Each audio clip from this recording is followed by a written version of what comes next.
Hey, thanks for tuning into the Island Viper. I am going to open up the Super 7 Reaction Plus Snake Eyes figure. This is one of the figures in Wave 1. Check out the card art. We'll do an up-close FPV look at the card art as well.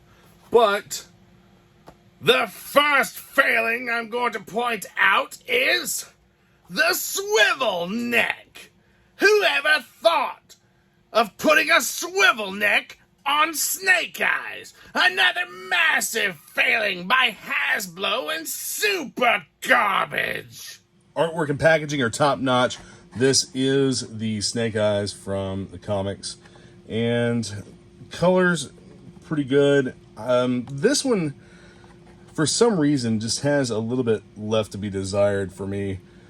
I like the figure to a point, but one thing I'm going to point out here is the artwork shows Snake Eyes with 3 grenades on his bandolier here. The actual figure should have 3 to match the artwork, but he only has 2. Not really sure why they did that. Otherwise, proportions, the original O-ring figures, the proportions were all way off, so it's not far out of character for that to be a thing. You had big heads, and they just, I don't know, man. The figures were just not as proportionate as what the modern figures made afterwards were. Let's take a look at the back of the card art. You have the other figures from the wave. You also have this awesome file card here, which is one of the big complaints everyone has about new stuff coming out from Hasbro. Well, Super 7 has kind of fixed that and given us an actual file card.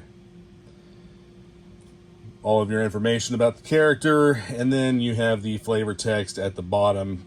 Usually those are from Hawk or someone connected to the character. Let's open it up and get this figure out. We'll take a look at the accessories first. I have used an X-Acto knife to remove the bubble from the package, as I will be passing these on to a friend.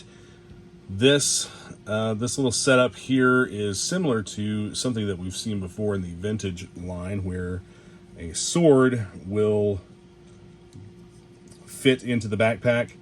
I'm honestly surprised that there's not a slot in the bottom for that blade to go through, but I'm sure that it'll be fine because this will set against the character's back, and we'll take a look at everything fully assembled, fully geared up here shortly. The backpack is all hollow. A lot of backpacks from the vintage line were also hollow. We have the sword here, the Arashikage sword, characteristic of Snake Eyes. This is similar to the 1985 Snake Eyes. It's not quite the same at all, but it's very similar. You can tell that it was inspired by that. And then you have a somewhat cartoonish Uzi. I think someone compared these to Fortnite style weapons.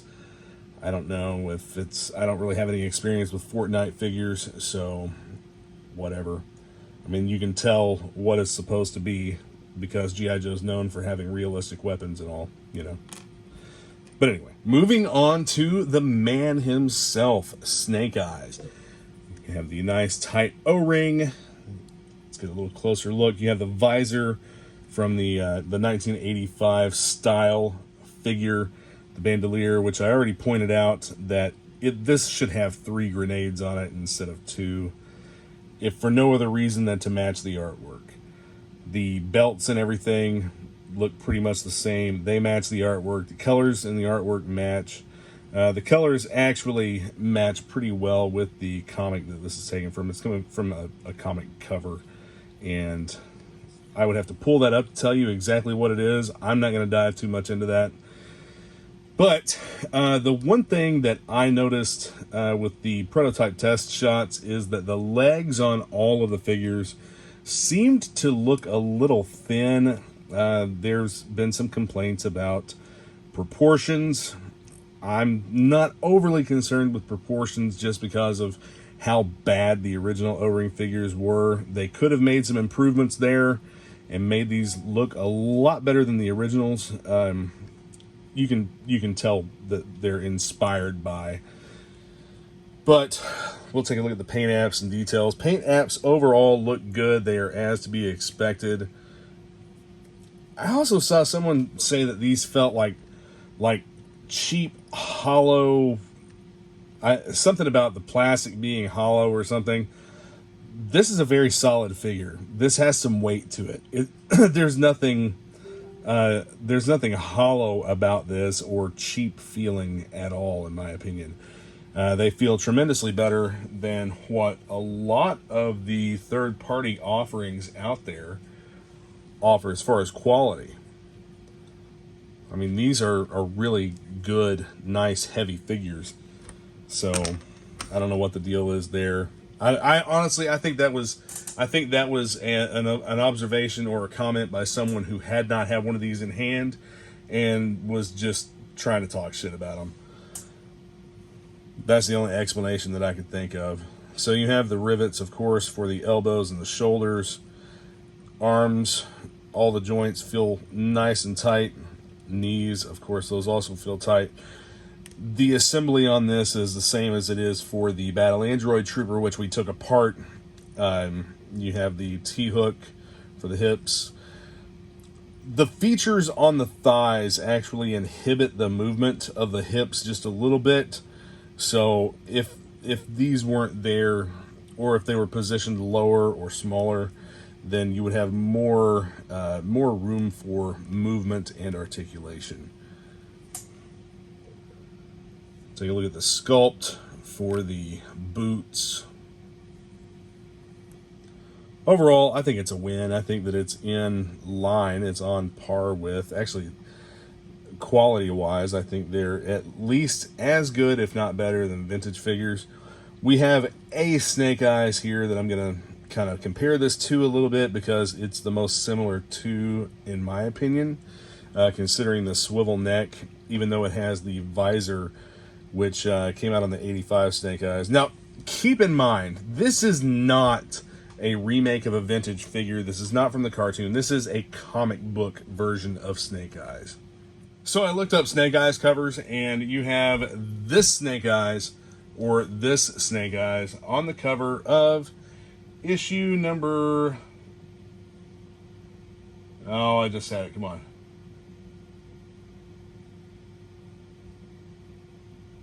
Issue number 63, you have Snake Eyes and Scarlet.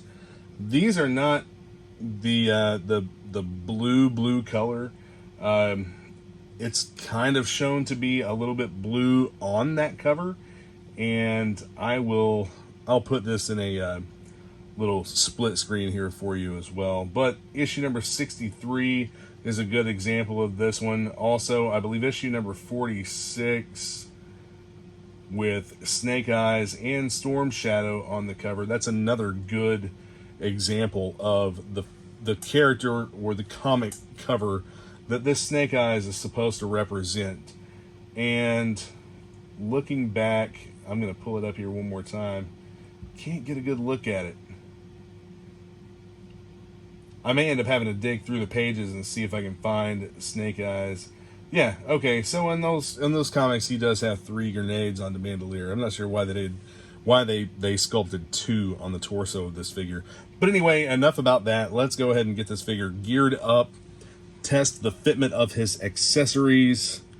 Backpack plugs right in, no problem. Fits really nice into the figure. The sword, yeah, not so much. That's not a good fit, friends. Not very well thought out, in my opinion. That should have had some more thought put into it. It will fit if you take the backpack off, but then the backpack's also not going to fit as flush as it does with without the sword. A lot of binding here, a lot of interference. So the way this should have worked, they should have had a slot down here. and the sword should have gone through both of those to set back away from the figure's back. That's somewhat disappointing considering how well they've done with everything else to do with these.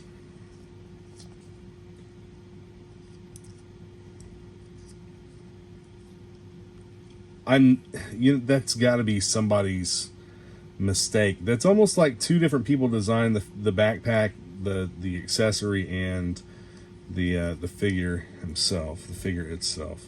So let's try this somewhat of an Uzi in the hand of the figure.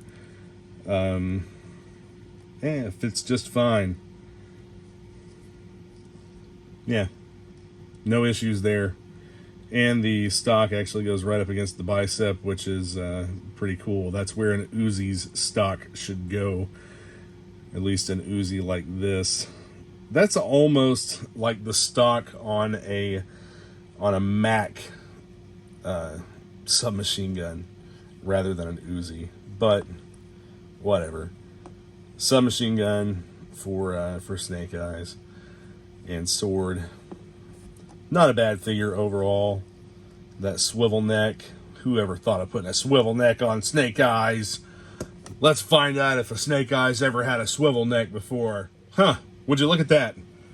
Another Snake Eyes figure with a swivel neck. As a matter of fact, V1, all the V1 figures had the swivel necks. Snake Eyes V1.5, all those figures had swivel necks. V2, the 85 version, had the ball neck design, but they released several of these swivel neck figures after 1982. And this one actually came with a DVD set, I think. Pretty sure it came with a DVD set, and it also came with a figure that was supposed to be timber, but it's very much not timber. That's a coyote. That's not timber. Not a wolf. Speaking of accessory storage on backpacks or in backpacks, someone had pointed out that there was like hand storage other than the top of the backpack for the Battle Android Trooper, and I wanted to check it out. Look at this. His hands fit perfectly inside here. So you can have a place to store them. I don't know if it's intentional or not. It looks like the fitment is indeed intentional, and when the backpack is installed onto the figure, they don't fall out. So, I mean, maybe that was intentional. If it was, good on them. A hell of a lot better job than what they did with the sword on Snake Eyes. That's really all there is to go over with Snake Eyes. He's fairly basic, showing the comic covers and looking at the figure. The whole sword thing really bothers the hell out of me. That could have been done so much better. They did such an awesome job with the Battle Android Trooper, and then they give us this for Snake Eyes. I don't understand. Like, why is there not a hole in the bottom of the backpack? Thanks for joining in the opening and overall review of the Super 7 Reaction Plus Snake Eyes 3 3/4 inch O-ring action figure. Again, using one of the Thorac cases to display the full card back and the accessories, the figure. This is going to be gifted along with one of the others to a good friend of mine. Hopefully he'll put out a video of opening his package on Facebook or something.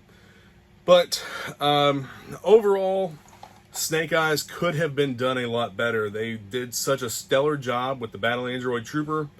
Snake Eyes is probably one of the weakest figures out of this wave. So reasons for me being the figure not matching the artwork. Three grenades on the bandolier would be necessary for that to happen. Or change this to 2. But the figure in the comics, I'm pretty sure, had 3. The whole backpack and sword thing really, really bothers me a lot, to the point where I would almost be tempted to take a hot X-Acto knife and make a hole in the bottom of that backpack myself. Very, very annoyed by that. It's a $20 figure. I get it. Not everything's going to be perfect, but when you look at stuff like this, that's a simple fix. It should have been right there from the beginning. It should have been pointed out on the prototype figure. Somebody should have seen that and made it be fixed, is what I'm getting at. Anyway, be sure to hit the subscribe button, the notification bell, so you're notified whenever I post more videos. And check out the description for links to all kinds of things. My eBay store, Facebook groups, etc. Comment, like, share. Let me know what you think. Good or bad. I know some people here lately have just been bitching in the comments, but that's perfectly fine. You're entitled to your opinion. But just don't act like I'm not entitled to mine. Anyway, thanks for joining in, guys. I'll see you all again soon. Yo, Joe!